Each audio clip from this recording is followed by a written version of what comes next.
In 2026, everyone talks about ChatGPT. Everyone still uses Google, but almost nobody knows when each one is actually the smarter choice. ChatGPT and Google may look similar, but they solve completely different problems. So in this video, I'll give you a simple framework for when to use ChatGPT, when Google is better, and how to get best results from both. One thing you all will agree with me is that AI is becoming part of everyday work, school, and business. And search engines are evolving into answer engines, and that's why so many people feel confused about which tool to use. So instead of guessing, we are breaking this down into practical real words you can apply immediately, whether in work, in school, in business, or daily life. Here's a simple 4-part framework that tells you whether to use ChatGPT or Google in any situation, right?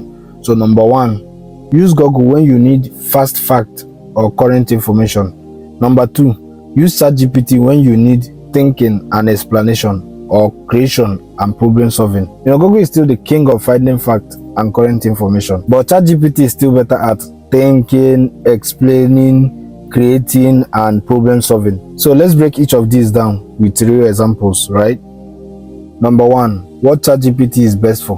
So like I said, ChatGPT is best when you need thinking, explaining, or creating, right?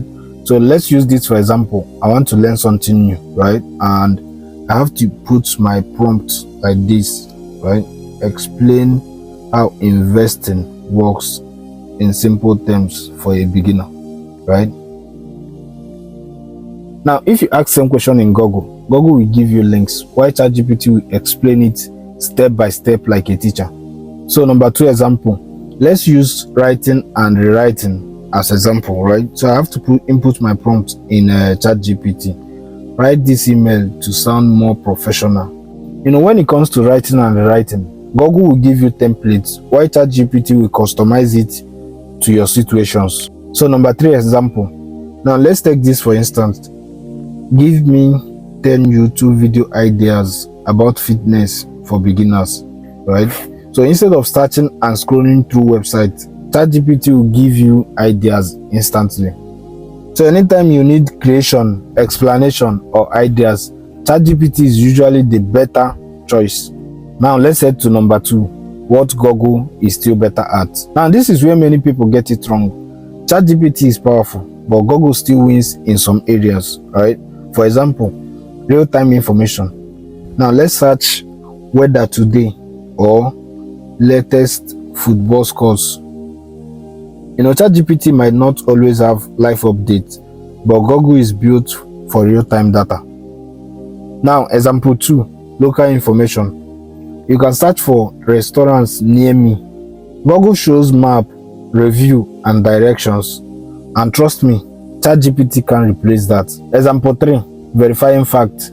If you need to double-check news, prices, or official announcement, Google helps you compare sources. So for live updates, location, and fact-checking, Google is still the safer choice. So that takes us to number 3, side-by-side comparison. Now let's try the same task on both tools.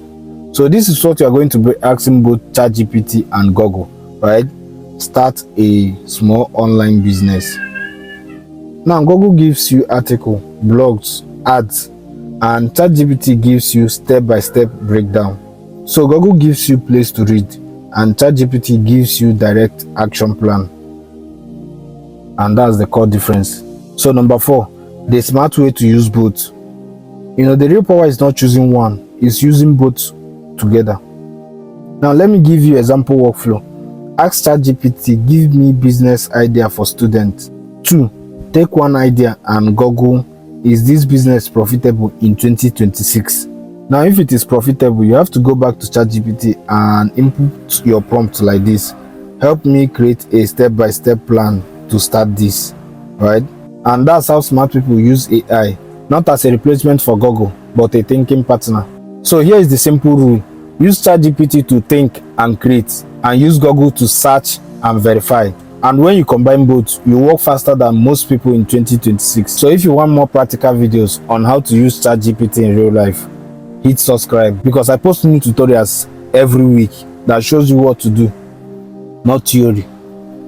Peace and love.